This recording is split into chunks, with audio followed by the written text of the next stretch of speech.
벌써 또 2주가 지났네요. 그죠? 날씨가 한여름이죠? 이제 원서 접수 들어가네요.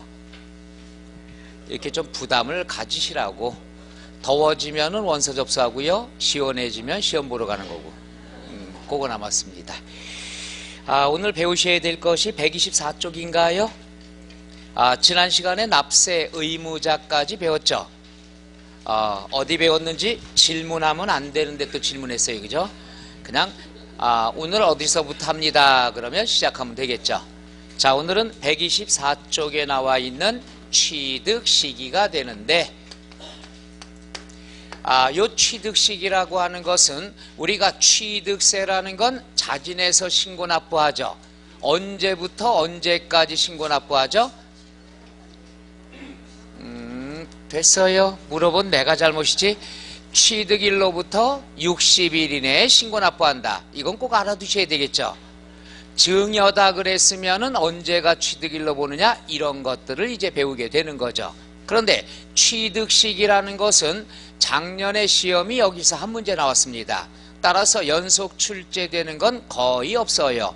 따라서 취득시기는 체크, 오늘 강의를 생략을 합니다. 그러면 시험에 안 나올 것 같다고 그래서 또 안 풀면 불안하죠. 여러분은 다 풀어보고 싶은 거죠. 그래서 요거는 문제풀이 할 때 요것은 몇 문제는 찍고 넘어갈 거예요. 여러분 불안한 마음 없애주려고. 다만 이 5월달 강의에서는 시험에 나오는 거 위주로 설명을 하는 게 낫지 않겠어요? 이 두꺼운 걸 다 소화하기 힘드니까. 그냥 제가 하라는 대로 하세요. 어떤 분은 체크하니까 또 체크한 것만 집에서 공부하다 떨어진 분도 있어요. 체크는 이번 시험에 나올 확률이 거의 없습니다. 그래서 요것은 문제풀이반 때 설명을 해드릴게요. 괜찮겠어요? 자, 그 다음 128쪽까지가 취득시기에 관한 거고요. 128쪽의 과세표준은 별 표시하세요. 요건 출제 가능성이 무척 높습니다. 이렇게 5, 6월 강의에서는 시험에 안 나올 것은 일단 체크를 하고 시험에 나올 거 위주로 정리를 해나가도록 하겠습니다. 그래야 공부할 때 좀 스트레스가 좀 덜 하죠. 나올 것만 하는 게 좋지 않아요? 아이, 그럼요. 그래도 공부 안 하는데 뭐. 자, 128쪽의 과세표준은 무조건 알아두셔야 됩니다. 자, 그러면 출발할게요. 과세표준. 자, 우리가 과세표준에다 나와 있으면 어떤 금액을 기준으로 해서 세금을 계산해야 되느냐. 과세표준은 제일 중요한 것이 뭐가 있느냐 하면 요 세 가지가 있어요. 첫째는 뭐가 되느냐? 원칙. 원칙은 뭐가 되느냐? 취득세는 취득 당시에 가액이 있죠. 예를 들어 10억이다. 그럼 요거대로 신고해 줘야 되는 거죠. 취득 당시의 가액대로 신고하면은 신고가액이 뭐가 된다? 과세표준이 된다. 이렇게 다운계약서 없이, 업계약서 없이 솔직하게만 신고하면 세법 배울 필요가 없는 거죠. 그런데 다운계약서 좋아하는 분들이 있어서 나와 있는 게 예외가 있죠. 신고하면은 신고가액이 과세표준이 되는데 신고를 안 했어요. 신고를 안 하면 뭐가 날라오죠? 고지서 날라오죠. 고지서에 날라오는 것은 금액이 인쇄돼서 오겠죠. 그럼 취득자가 신고를 안 했으면 신고가액 알아요? 몰라요? 몰라요. 그러면 정부 입장에서는 신고를 안 할 걸 대비해서 만들어 놓은 기준금액이 있죠. 그 기준금액으로 세금을 계산합니다. 기준금액을 뭐라고 얘기하죠? 시가표준액이라고 그러죠. 뭐라고 그래요? 시가표준액은 친해져야 됩니다. 취득세, 등록면허세, 재산세가 지방세죠. 지방세에서 세금을 매기기 위해서 1년에 한 번씩 공고하는 금액, 기준금액, 요걸 뭐라고 그러죠? 시가표준액이 됩니다. 최소한 요거에 대한 세금은 걷겠다는 뜻이에요. 그런데 10억을 갖다 취득했는데 신고는 다운계약서 5억을 썼어요. 그럼 이걸 다 믿어주느냐? 아니죠. 기존금액, 기준금액을 비교해야죠. 시가가 얼마가 되냐? 7억이다. 그럼 신고가액은 믿을 수 있다 없다? 없다. 그럼 뭘 적용해야 되죠? 시가 표준액이 된다. 이럴 때는 신고를 안 해서 금액을 모른다든가, 또는 신고는 했지만 가액이 표시가 안 돼서 모른다든가, 또는 신고를 했지만은 시가 표준액보다 미달하게 신고했다든가, 이럴 경우에는 기준금액을 적용합니다. 원칙 뭐가 되죠? 신고가액. 예외 뭐가 되죠? 시가 표준액. 금액이 두 개가 나오면 그 중에 어떤 금액을 적용하죠? 이 높은 금액은 언제까지 나올래나? 무슨 장롱 위에 숨겨놨어요? 높은 금액 이게. 엔지 다시. 와, 졌어요. 여러분 참 보면 순수해. 맑어. 권태가 없어. 이거부터 내가 바꿔줘야 되겠어요. 자, 날짜가 여러 개 나온다? 그 중에 어떤 날? 빠른 날이에요. 세율이 여러 개 나오면 어떤 세율? 그렇죠. 이럴 때가 높은 세율이에요. 금액이 여러 개 있으면 어떤 금액? 그렇죠. 큰 금액이에요. 이따 또 한 번 할게요. 오, 징그러. 그럼 두 가지 금액이 나오면 무슨 금액이 되죠? 큰 금액이다. 이게 제일로 많이 나오는 거죠. 그 다음 세 번째, 특례가 있어요. 특례라는 건 특별한 예외사항. 특별한 예외사항은 요거예요. 항상 얘네 두 개는 서로 비교해야 돼요. 무조건 다 취득세가 나왔다. 등록면허세도 똑같습니다. 두 개가 나오면 항상 둘 중에 어떤 금액? 큰 금액. 둘이 비교해야 돼요. 근데 특례는 얘들하고 비교할 필요 없어요. 혼자서 결정된 금액이 됩니다. 따라서 특례는 뭐가 되느냐? 사실상의 취득가액을 적용하죠. 사실상의 취득가액이라는 건 금액이 노출이 됐다는 얘기죠. 금액이 입증이 됐다는 얘기예요. 입증이 됐으면 얘와 관계가 있다 없다? 없다. 꼭 명심하셔야 됩니다. 사실상의 취득가액이라는 건 신고가액이나 시가표준액이랑은 비교할 필요 있다 없다? 없다. 무조건 예예요. 무조건. 그럼 사실상이란 말 뜻은 뭐냐? 객관적으로 입증이 됐다는 얘기죠. 여기에는 몇 개를 배웠습니까? 6개를 배웠어요. 몇 개요? 6개 기억나요? 많이 했는데 요거는 국가로부터 사왔을 때, 국가로부터 사왔다 그러면 국가에게 얼마를 지급했나 국가가 알아요 몰라요? 알아요. 아니까 그 금액이 과세표준이 된다는 얘기죠. 그 다음 수입, 외국에서 수입을 한다. 수입이라는 건 우리나라에 도착된 게 수입이 아니죠. 도착된 것을 어디 통과해야 돼요? 세관을 통과해야죠. 그럼 세관을 통과할 때 얼마짜리 수입했다고 신고해야 안 해요? 금액이 노출되겠죠. 그 금액이 취득가액이 되는 거예요. 세관에다가 10억에 수입했다. 그럼 10억이 노출됐으니까 그게 취득가액이 된다는 것. 그 다음에 공매나 경매. 우리가 경매 입찰을 해서 10억에 낙찰받았습니다. 그럼 낙찰받은 대금을 입찰기관에다 지급을 해야 소유권 이전이 되겠죠. 따라서 입찰기관에서 우리가 얼마에 취득했나 금액이 노출됐어요 안 됐어요? 됐어요. 그 금액이 취득가액이란 얘기죠. 그 다음에 판은 판결문이죠. 판결문은 누가 작성을 하죠? 법원에서 작성하죠. 몇 년 몇 월 며칠까지 갑은 을에게 10억을 지급하도록 명한다. 판결문에 금액이 나타나면 그 금액이 인정이 되겠죠. 그 금액이 취득가액이란 얘기예요. 그 다음에 장은 장부인데 장부는 개인이 작성해요? 법인이 작성해요? 그렇죠. 물론 개인도 작성할 때가 있지만 법인 장부가 나오면은 법인은 뭐예요? 수익과 지출이 나오면 장부에 써요 안 써요? 가짜로 써요? 제대로 써요? 그러니까 그 금액이 인정이 된다는 얘기죠. 오늘 공장 부지를 사서 잔금 10억을 지급했다. 그럼 10억을 장부에 써야 되겠죠. 그 금액이 취득가액이 된다는 얘기죠. 다 입증된 거예요. 그 다음 마지막은 뭐냐? 법률에 관한 것. 법률은 뭐냐 하면은 부동산 거래 신고에 관한 법률입니다. 신고를 해야 된다. 거래가 있으면 신고해야 된다는 얘기죠.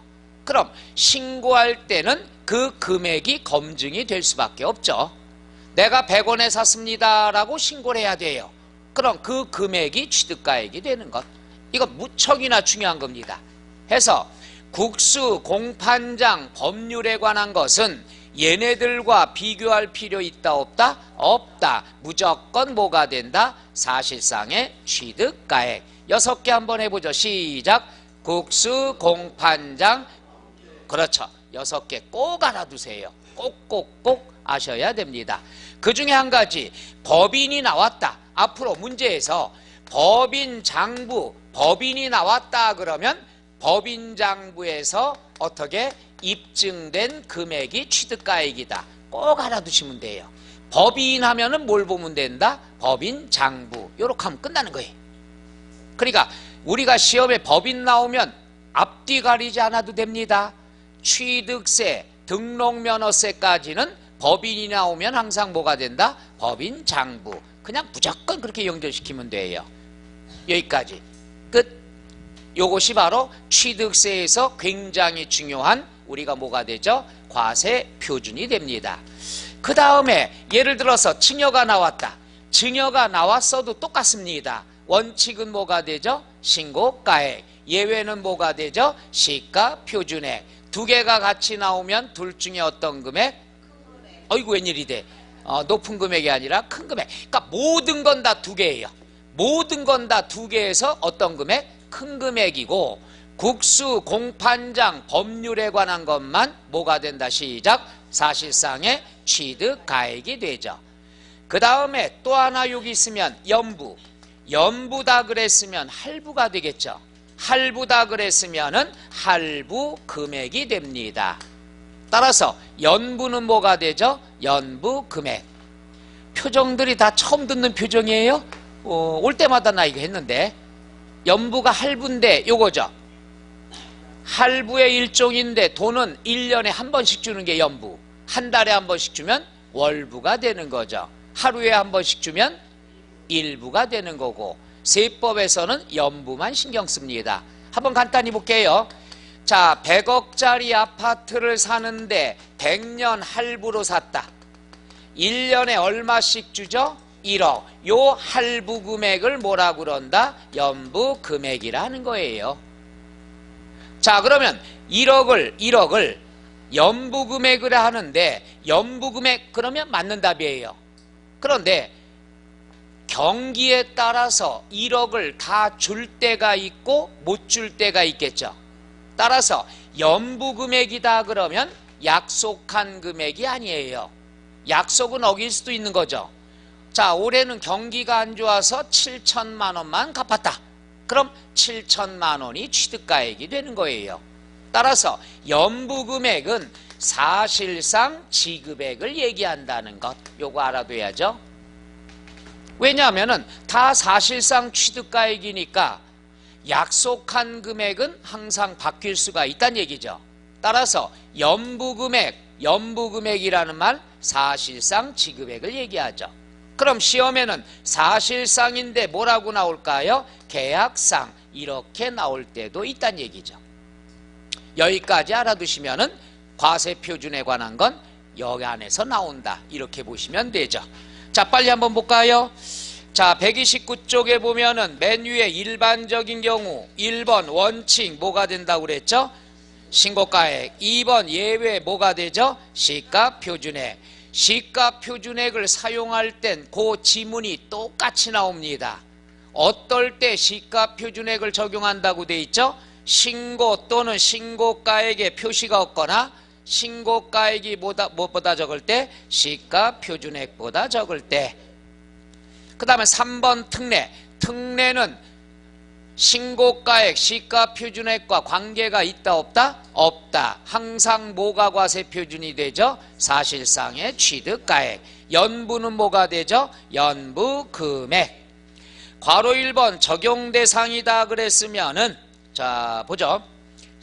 동그라미 1번에 기역부터 나와 있죠. 기역 국가, 니은 수입, 디귿 공매, 또 하나 써놔도 돼요. 경매, 공매, 경매 똑같습니다. 리을, 판결문, 법인장부, 미음, 부동산 거래 신고에 관한 동그라미, 법률. 법률에 의해서 검증이 됐으면 당연히 그 금액이 취득가액이 되겠죠. 그 세 가지가 바로 요 내용에 대한 것. 무조건 알아두셔야 되겠죠. 그 다음 뒤로 넘어가서 130쪽의 맨 밑에 핵심 클릭이라고 나와 있죠.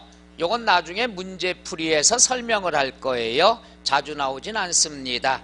요건 뭐냐? 취득가액에 포함해야 되느냐 포함하지 않느냐 요 얘기인데, 요렇게 생각하면 되죠. 사올 때 발생하는 비용은 다 어떻게 해줘야 되죠? 원가에 포함, 취득가액에 포함하죠. 예를 들어서 사올 때 공인중개사 수수료 들어갔다. 취득가액에 포함한다 안 한다? 한다. 사올 때 비용은 다 포함하는 거예요. 그럼 사온 다음 이후에 발생하는 건 취득가액과 관계가 있다 없다? 없다. 사올 때 발생한 것만.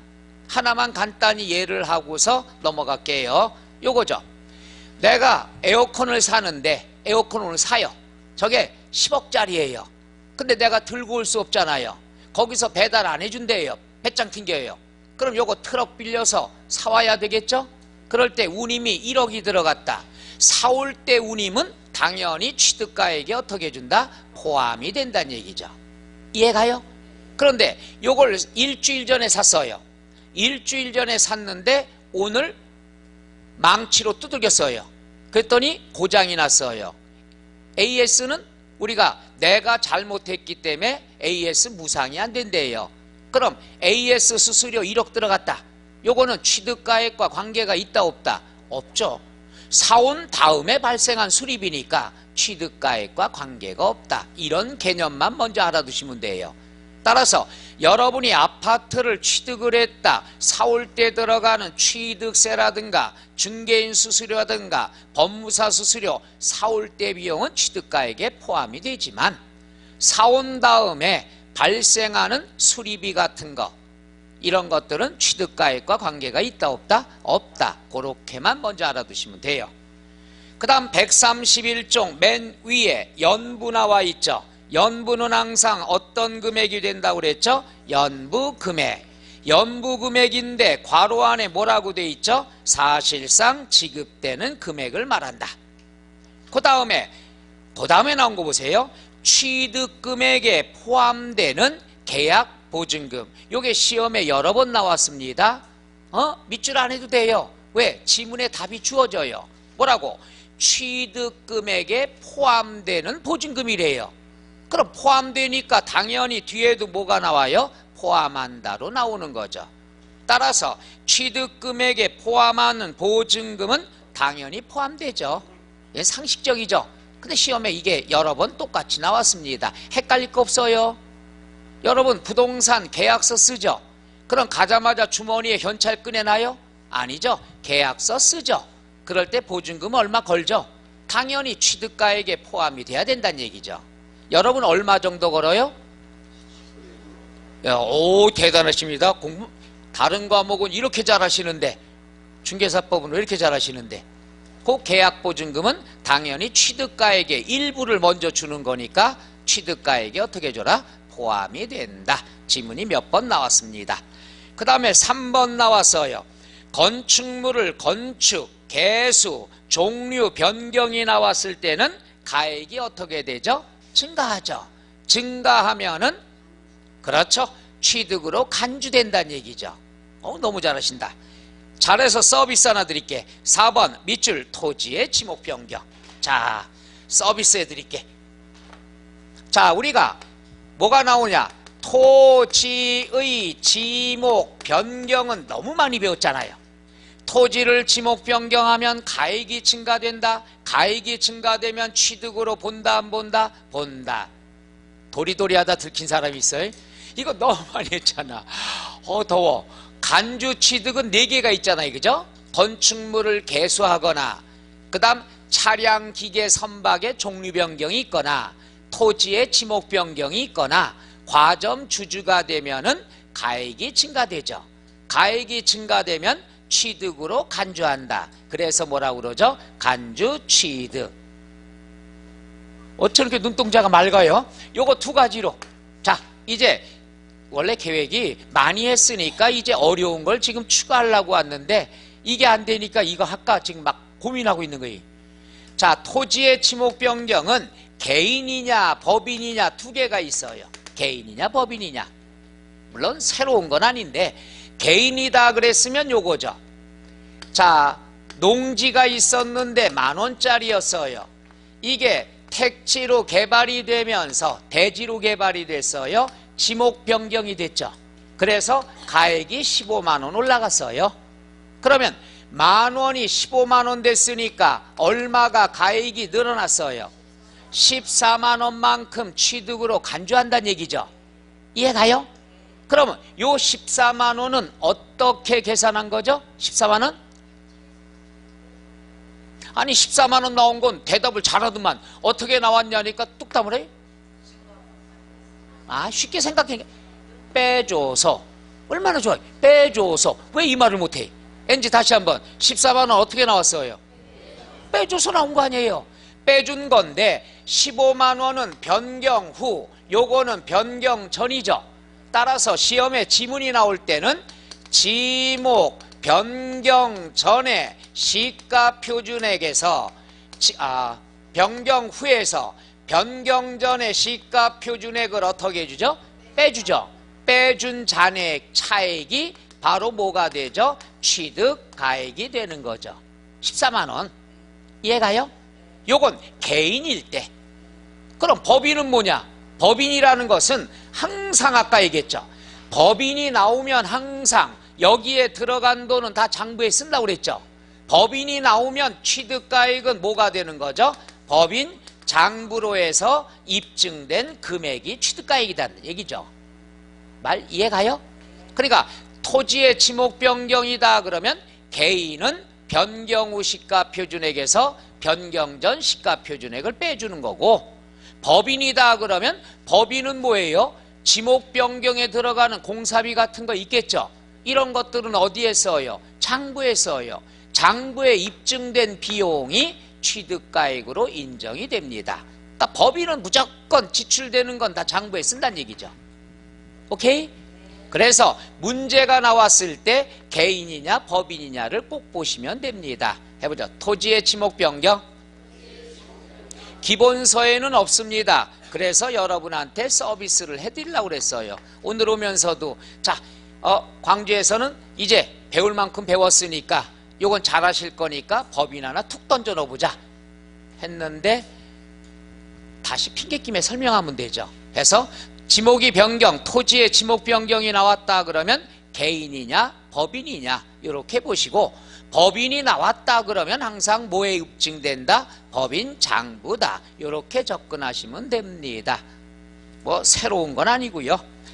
그 다음에 그 맨 밑에 나와 있죠. 2번 판결문 또는 법인 장부에 의해서 입증됐다 그러면 법인이다 나와 있죠. 바로 밑에 법인 장부로 토지의 지목 변경에 든 비용이 입증되면 그 비용으로 한다.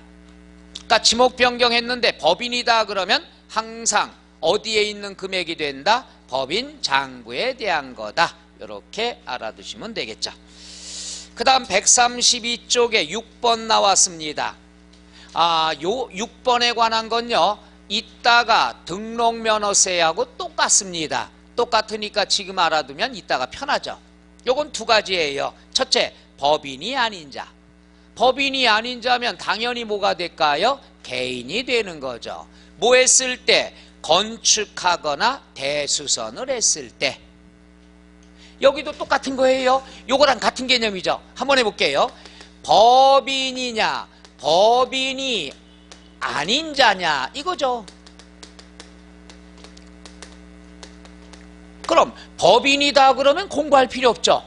법인이 나왔다 그러면 뭐예요? 공사비 장부에 쓰겠죠. 따라서 뭐가 돼요? 법인 장부에 입증된 금액. 이제 좀 감이 잡혀요? 법인은 무조건 장부에 쓴 금액이 인정이 돼요. 그러니까 시험에 뭐로 나오죠? 법인이 아닌 자. 내가 대수선을 했다 그러면 공사비 지출할 때마다 장부에 쓰겠죠. 그래서 그 금액이 되는 건데, 법인이 아닌 자, 개인은 장부 써요, 안 써요? 안 쓰잖아요. 그럼 공사비를 과다하게 부풀릴 수가 있겠죠. 요즘 그런 게 대세입니다. 강남에서 많이 쓰는 방법 잠깐 얘기할까요? 일부러 공사비를 과다합니다. 그러니까 다운계약서를 쓰지 않고 업계약서를 지금 유행입니다. 업계약서를 쓰면 어떻게 돼요? 취득가액이 올라가죠. 그럼 취득세를 어떻게 돼? 많이 내요? 조금 내요? 조금 내요? 다시 한번. 안지. 나 어리어리해 지금. 아니 취득가액이 높아져요. 업계약서니까. 그럼 사온 금액이 높아지는데 세금은 조금 낸다? 세법 도대체 지난 시간까지 누가 와서 강의를 했어요? 다 여러분이 잘못한 게야. 강의 못한 내가 잘못이죠. 취득가액을 부풀려요. 그럼 취득세를 많이 내죠. 취득세를 많이 낸 대신에 미리 작업이 들어가는 거죠. 뭐냐면은 내 조만간 여기에 집값이 강남에 많이 올라간다. 난 많이 갖고 있을 거 아니야? 단타 노릴 거야. 그럼 한 1년 내로 팔 거야. 집값이 올라가잖아요.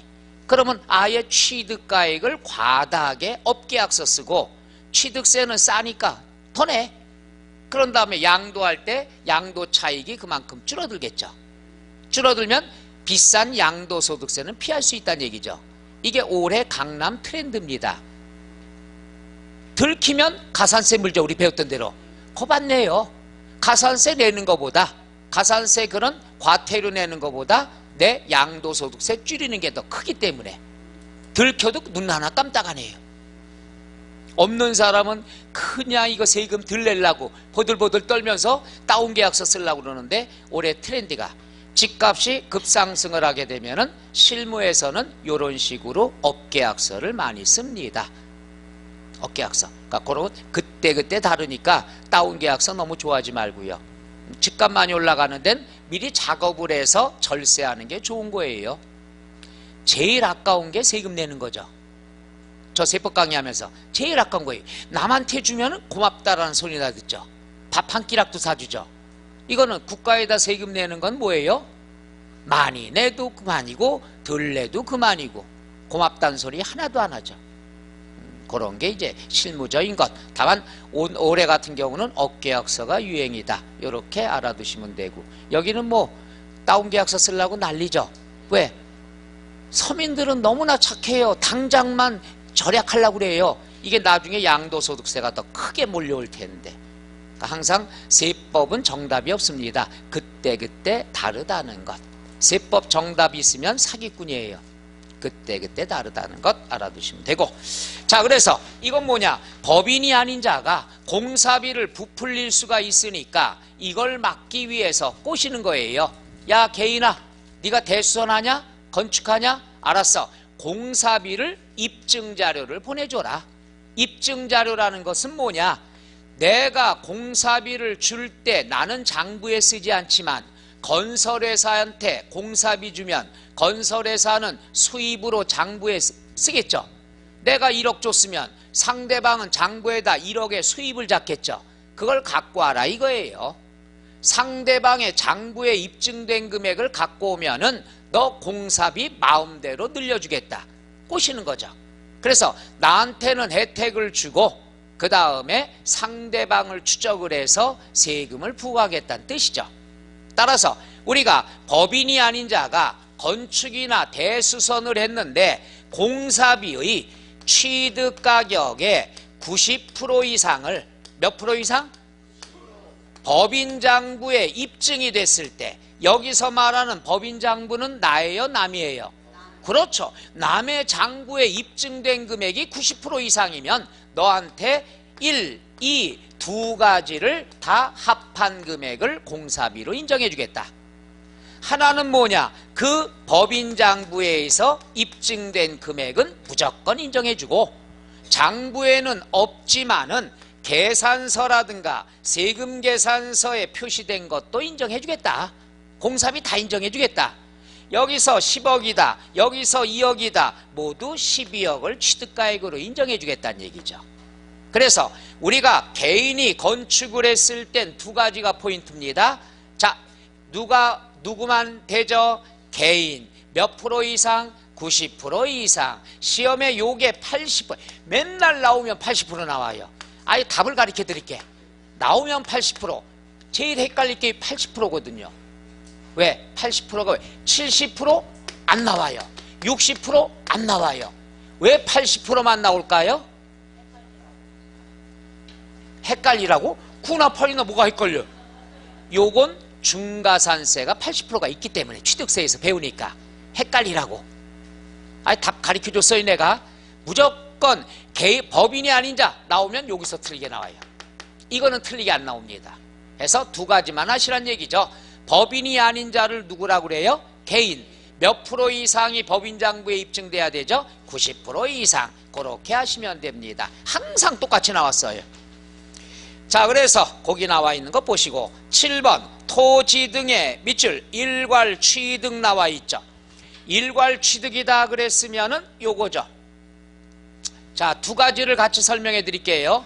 보죠. 내가 토지를 샀어요. 토지를 샀는데 일부는 서울에 있고 일부는 인천에 있어요. 이거 기억나나요? 맨날 서울 인천 했는데 광주 할 걸 그랬나? 그럼 요거 취득세를 신고할 때는 어떻게 하는 거냐? 따로따로 합니다. 어떻게 해요? 따로따로. 서울의 것은 서울에, 인천은 인천 걸로 따로따로 합니다. 그러면 요거 취득가액이 얼마냐? 10억이다. 10억인데 서울 따로 인천 따로 하려고 그러면 요 안에 두 가지가 포함되어 있죠. 세법에서 항상 두 가지가 포함됐으면 나눠줘야 됩니다. 나눠주는 걸 뭐라고 그러죠? 안분이라고 그러죠. 기억나요? 그럼 안분을 할 때는 어떤 비율로 안분을 해야 되느냐? 항상 나눠줄 때는 기준금액 뭐가 있다고 그랬죠? 시가 표준액. 항상 나눠줄 때는 뭘로 나눠주느냐? 시가 표준액 비율로 나눠줍니다. 항상 알아두세요. 두 개가 포함이 되어 있다. 그럼 나눠줘라. 안분. 그럼 안분은 어떻게 나누는 거냐? 시가 표준액 비율이다. 왜 시가 표준액이냐? 지방세니까. 그 다음 두 번째 있어요. 자, 같이 공부할게요. 우리가 건물을 살 때는 땅값 따로 건물값 따로 이렇게 안 하죠. 한꺼번에 야, 그 상가 건물 내가 10억에 살게. 샀어요. 그럼 10억이라는 것 속에는 두 가지가 포함되어 있죠. 이해가요? 그럼 두 가지가 포함됐으면 나눠주란 얘기죠. 나눠주는 걸 뭐라고 그러죠? 안분. 어떻게 나눠주면 돼요? 시가 표준액 비율로. 항상 지방세는요, 두 개가 포함되면 나눠줍니다. 나눠주는 걸 뭐라고 그래요? 안분. 항상 어떤 비율로 나눠줘야 되느냐? 시가 표준액 비율로. 이해가세요? 항상 이런 거 알아두시면 돼요. 일괄 취득하고. 그래서 토지의 일괄 취득은 괄호 1번 보세요. 1번의 밑줄 토지와 건축물을 한꺼번에 취득했다. 그럼 두 가지가 포함되어 있죠. 두 번째 줄 뒤에 무슨 비율로 나눈다? 시가 표준액 비율로 나눈 것을 각각의 취득가액이래 한다. 이해가세요? 요건 시험에 일괄 취득이라고 나옵니다. 해보자. 일괄 취득. 그 다음에 8쪽에 면세점. 면세점이다 그랬으면 1번. 취득가액이 얼마 이하일 때? 50만원 이하일 때. 면세점은 꼭 알아두세요. 요건 취득세만 있는 제도예요. 시험에 이렇게 나온 적도 있죠. 취득세와 등록면허세는 면세점 제도가 있다. 맞아요? 틀려요? 틀려요. 어디만 있는 제도다? 취득세만 있는 제도다. 끝! 이러면 되죠. 과세표준 이해 가나요? 요건 나올 확률이 높기 때문에 무조건 알아두셔야 됩니다. 해보자. 과세표준. 그럼 이거 할 때 다시 강조할게요. 법인이 나오면 항상 어떤 금액을 찾아라? 법인 장부에 입증된 금액이 된다. 두 가지를 포함되어 있다 그러면 안분 나눠주는데 어떤 비율로 나눠준다? 시가 표준액 비율로 나눠준다. 연부는 뭐가 됩니까? 연부 금액인데 연부 금액도 정답이지만 괄호 열고 계약사항 이러면 돼야 안 돼요? 안 돼요. 사실상이 된다. 그 다음 가장 중요한 것. 원칙은 어떤 금액이 취득가액이 된다? 신고가액. 신고가액이 없으면 뭘 적용한다? 시가 표준액. 두 개가 동시에 나오면 어떤 금액? 그렇죠. 그러나 얘랑 관계없이 사실상의 취득가액만 처리되는 건 시작 국수 공판장 오케이. 이거 알면 이 안에서 한 문제 나오는 거예요. 그 다음에 세율 나와 있는 것도 별 표시하세요. 나올 가능성이 높습니다. 자, 여기다 또 한번 해드릴게. 표준세율이 나옵니다. 표준세율은 의미가 없죠. 지방세에서 사용하는 세율의 명칭을 뭐라고 그러죠? 표준세율이라 합니다. 표준세율은 지방자치단체장은 표준세율의 100분의 50 범위 내에서 가감 조정할 수 있다 없다? 있다. 요거는 안 나와요 이번에. 왜? 작년에 지문이 나왔기 때문에 그냥 한번 해본 건데 왜 안 나올 걸 외우고 있냐는 얘기. 그럼 표준세율은 무조건 하셔야 되는데 첫째 유상승계. 유상승계는 매매라든가 교환 이런 게 있겠죠. 오케이? 시험에 유상승계 이렇게 안 나오고 매매로 나올 때도 있고 교환 나올 때도 있겠죠. 이럴 때는 농지냐 아니냐 구별이 된다고 그랬죠. 농지면은 몇 프로? 농지가 아니면. 그래서 여러분들한테 강조했죠. 취득세 세율은 몇 프로로 공부한다? 무조건 4% 알아두면 돼요. 그러면 시험엔 천분율로 나오니까 3%는 1000분의 30, 1000분의 얼마? 40. 오늘 내 강의는 요거 뺄게요. 분수는. 왜 이렇게 되는가는 질문하지 말고요. 그 다음에 뭐가 있냐? 상속. 상속도 농지냐 아니냐 구별이 되죠. 농지면은 2.3%, 농지가 아니면 2.8%. 요거 외워야 됩니다. 자신이 없어 보여요? 2.3 아니면 2.8인데 뭐. 그 다음에 증여. 증여는 기부죠, 기부. 받은 사람이 누구냐에 따라서 달라지겠죠. 받은 사람이 대학교다. 대학교는 비영리 사업자죠. 좋은 일에 쓰죠. 따라서 비영리 사업자가 받으면은 세금이 상속과 똑같아요. 그런데 이외로 나오지 않고 시험에서는 콕 찍어 개인으로 많이 나옵니다. 개인이 기부를 받았으면 좋죠. 3.5%. 꼭 알아야 됩니다. 그 다음에 뭐가 있느냐? 원시취득. 원시취득이라고 나와 있습니다. 또는 시험에 신축, 재축이 나올 때도 있어요. 됐어요? 신축이 많이 나오니까. 또는 뭘로 나오느냐? 보존, 등기 이렇게 나올 때가 있어요. 그러면 없던 게 생겼으니까 보존 등기죠. 남의 걸 가져오면 이전 등기가 되는 거고. 따라서 얘는 상속과 똑같아요. 몇 프로? 2.8%. 2.8 아니면 2.3이에요. 증여는 3.5 제일 높고 취득세는 4%고. 그 다음에 공유, 물에, 분할 나누는 거죠. 공유물, 총유물, 합유물 똑같습니다. 이럴 때는 2.3%가 되겠죠. 기억들 나요? 이거 꼭 알아두세요. 꼭. 자, 그런데 여기에서 우리가 알아둘 때 여기 나와 있는 유상승계는 주택은 제외가 된 거죠. 상가라든가 나대지, 임야 이런 것들이 되는 거고, 우리가 주택에 관한 것은 따로 혜택을 줍니다. 주택을 유상취득을 했다, 사왔다는 얘기죠. 주택인 경우에는 여러분 집이랑 맞추라고 그랬죠. 자, 6억 이하, 9억 이하, 9억 초과. 그래서 어떻게 되죠? 1%, 2%, 3% 이렇게 나온다는 것. 해서 표준세율에 관해서 취득세 세율은 무조건 외우셔야 됩니다. 그래야 나중에 등록면허세 할 때도 편해요. 한 2주일이면 외우실래나? 그래요. 내 얼굴을 봐서 외우세요. 자, 그 다음 두 번째 중과세율. 세율이 무겁다는 얘기죠. 이걸 공부하다가는 기절합니다. 페이지도 엄청 많고요. 우린 요걸 세 가지로 요약을 한번 해볼게요. 볼까요? 첫째는 뭐가 있느냐? 표준 세율이 있는데 표준 세율은 항상 몇 프로로 알아두라고 그랬죠? 4%. 여기 잘 보세요. 시험에 요 계산 문제는 안 나와요. 설명을 편하게 하려고 내가 만드는 거예요. 이건 뭐 안 써도 돼요. 이따가 쓰셔도 돼. 사진 한 방 찍으면 되지 뭐. 내가 이렇게 하고 있을게. 찍으면 되죠. 표준 세율이 있고 중과 기준 세율이 있는데 기준 세율은 중과를 하기 위한 기준 세율은 고정이 돼 있어요. 얘는 2%입니다.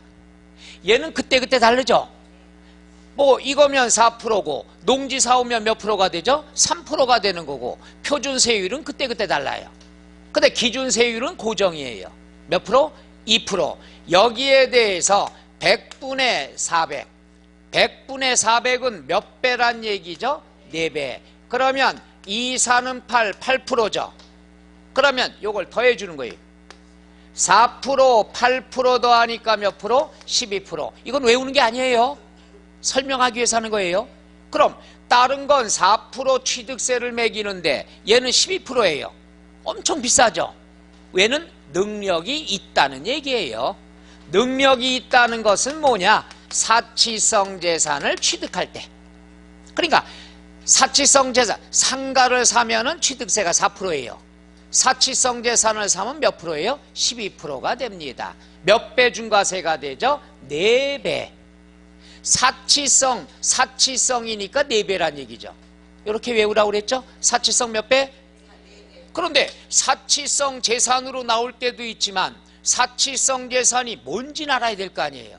사치성 재산에 대한 건 5개가 있습니다. 뭐가 있어요?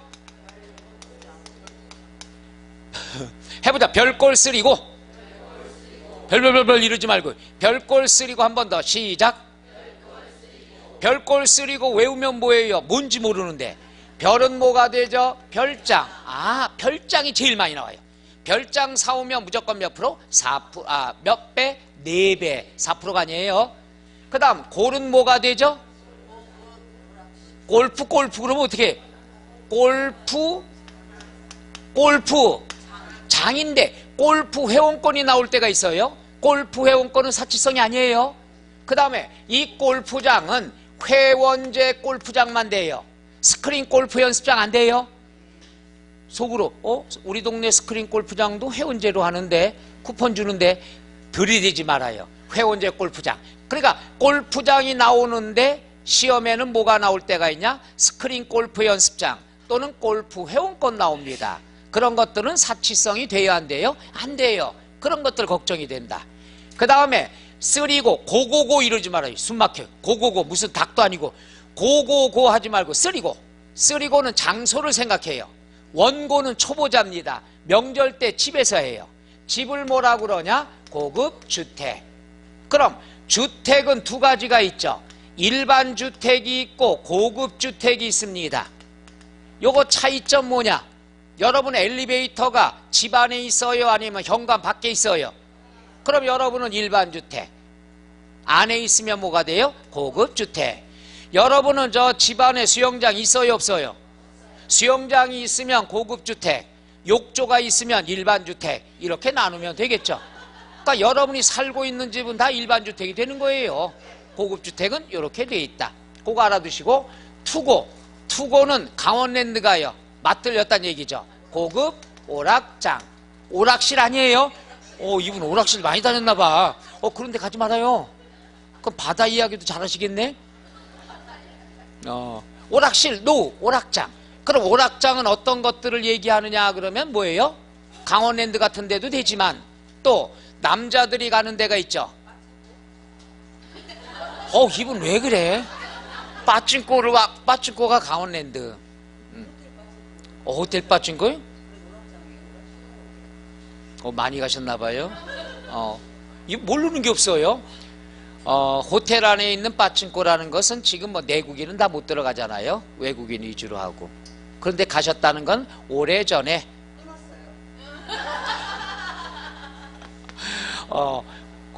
말하려다가 고급 오락장, 남자들이 많이 가는 술집 있죠. 지하가 있고 꼭 지하에 있고 그 다음에 꼭 테이블이 대리석으로 돼 있고 왜 그에 뛰쳐 올라가도 무너지지 않게끔 가만히 있으면 입만 벌리고 있으면 옆에서 안주를 넣어주고 이런 데들이 오락장이에요.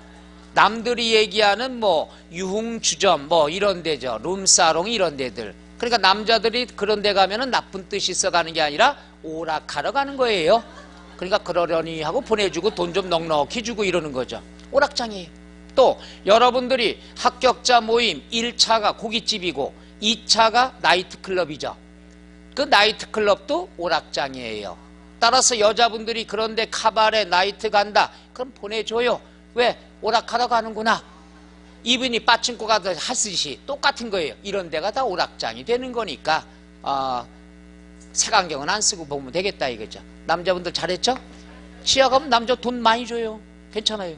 그럼 왜 대리석으로 돼 있나 모르겠어요. 자, 그 다음에 마지막 쓰리고 됐어요. 끝. 자, 쓰리고는 이제 전문가가 되니까 어디에서죠? 고급 선박이 되죠. 고급 선박은 비업무용만 됩니다. 그러니까 자가용 선박만 고급 선박이라 하는 거죠. 물론 가액이 있습니다만은 고급 선박은 일단 알아둘 것 비업무용이 된다. 그러니까 크루즈호 뭐 이런 거 있죠. 이런 건 영업용이니까 고급 선박이 아니에요. 고급 선박은 자가용 선박. 요즘 많이 얘기하는 요트 같은 게 되겠죠. 이게 5개가 사치성 재산. 이런 5가지 중에서 시험에 제일 많이 나오는 게 별장입니다. 별장을 취득하면 몇 배 중과세? 4배. 4배 중과세. 이거 다 외울 필요 없어요. 시험에 이거 다 안 나와요. 그냥 4배 나오면 사치성 이렇게 하면 되겠죠. 그 다음 두 번째도 표준세율. 그 다음 중과 기준세율에 요번에는 100분의 200 2배가 되겠죠. 자, 표준세율 일단 몇 프로로 보는 거죠? 4%. 중과 기준세율 2%의 2배니까 4%죠. 이 숫자는 다시 얘기하지만 시험 문제 안 나와요. 설명하려고 하는 거예요. 쓰더라도 요건 쓰지 말아요. 4%에다 4% 더하니까 몇 프로? 8%. 그러니까 다른 것들은 4%인데 얘는 8%란 얘기죠. 얘는 뭐가 나오냐? 과밀, 억제, 권역 안에서 과밀, 억제, 권역이라는 것은 인구가 너무 많아서 들어오는 걸 억제하는 지역이죠. 여기는 우리가 어디를 뜻하느냐? 수도권을 얘기하죠. 수도권 안에다가 법인 설립 등기, 설립을 하거나 공장을 신설, 증설을 했다. 그러니까 없던 게 생기면은 우리가 중과세 한다는 얘기죠. 과밀 몇 글자? 2글자. 그러니까 몇 배? 2배. 이렇게 공부하라고 그랬죠. 사치성 나오면 4배, 과밀 나오면 몇 배? 2배. 끝. 이러면 돼요. 뒤에 건 틀리게 나오는 경우가 거의 없으니까 지역만 보면 돼요. 지역. 그 다음에 세 번째 표준세율 곱하기 3배. 그 다음 중과 기준세율 곱하기 100분의 200. 요거랑 똑같아요. 자, 해볼게요. 표준세율이 몇 프로? 몇 프로? 쓰느라고 정신없어서 대답을 못해. 4, 3, 12%죠? 중과 2%의 2배. 요거랑 똑같아요. 그럼 4%죠? 요걸 갖다가 빼줍니다. 이거 보지 말래. 공식은 외우지 말라니까요. 12%에서 4% 빼니까 몇 프로? 얘랑 결론은 얘가 똑같아요. 얘랑 똑같으니까 조건도 똑같아요. 그럼 뭐만 달라요? 장소만 달라요. 과밀은 2글자니까 몇 배? 그럼 요건 3배니까 3글자가 되겠죠. 3글자는 지역만 달라요. 어디? 대도시. 그러니까 과밀, 억제, 권역에다 해도 8%고 대도시에도 8%인데 계산 과정이 좀 차이가 있다는 얘기죠. 그러니까 없던 걸 새로 만들면은 중과세가 된다 이거예요. 다만 과밀, 억제, 권역이다 그러면 2배고 대도시면 몇 배? 3배다. 이렇게 접근하시면 끝. 그 다음에 마지막 세 번째가 있는데요. 세 번째는 중과 기준세율. 이거 쓰지 말아요. 요걸 적용할 때가 있고 표준세율에서 중과 기준세율 뺄 때가 있는데 요거는 체크, 작년에 나왔어요. 따라서 세율이 3개가 있는데 얘만 한 문제 나왔어. 작년에. 절대로 이번에 안 나옵니다. 99.999%. 그래도 0.001% 남겨놨어요. 이건 안 나옵니다. 안 나오는데 이거 설명했단 여러분 다 기절해버려. 다 가출해버려. 그러니까 세율은 요거 2개가 가능성이 있다는 얘기죠. 해보자. 표준세율, 중과세율. 중과세율은 사치성이면 몇 배? 4배. 과밀 몇 배? 대도시 끝. 이것만 알면 돼요. 책에는 이게 이만큼 나와 있어요. 보다 기절하니까 제발 내 얼굴을 봐서 다른 거 공부하지 말고 요것만 공부하시면 세율은 끝납니다. 해서 취득세는요, 과세표준하고 세율은 이번에 가능성이 높습니다. 그래서 강조를 했어요. 자, 이러한 것이 133쪽부터 나와 있는데 어디까지 나와 있느냐? 좋죠? 쭉 넘어가요. 엄청 넘어가요. 자, 147쪽까지 147쪽까지 공부하실 필요가 없습니다. 좋죠? 대신에 요건 안 나오더라도 문제풀이 할 때는 몇 문제 설명을 할 거예요. 나왔던 문제를. 그러니까 겉목 그때만 설명 들으면 다 할 수 있어요. 오케이? 그 다음에 148쪽에 비과세 나와 있죠. 비과세 나와 있습니다. 비과세에 관한 것도 체크. 시험 문제 나왔어요. 3문제가 나왔었는데 하나가 세율, 중과세율 요거 하나, 그 다음에 비과세, 취득시기 3개가 나왔습니다. 그런데 비과세에 관한 것들은 하나하나 간단하게만 몇 가지 다시 한번 해드릴게요. 지문이 하나씩 나올 수가 있으니까. 148쪽에 비과세 나와 있는데 동그라미 1번 동그라미 2번 동그라미 국가가 취득한 거 2번 국가의 귀속 기부 체납 나와 있죠. 요것은 취득세만 나오는 게 아니라 등록면허세도 나오기 때문에 한 번씩 설명해 드릴게요. 해드려요? 반응이 없어서 이 상태로 강의 못하겠어요. 10분간 쉬었다가 하도록 하죠.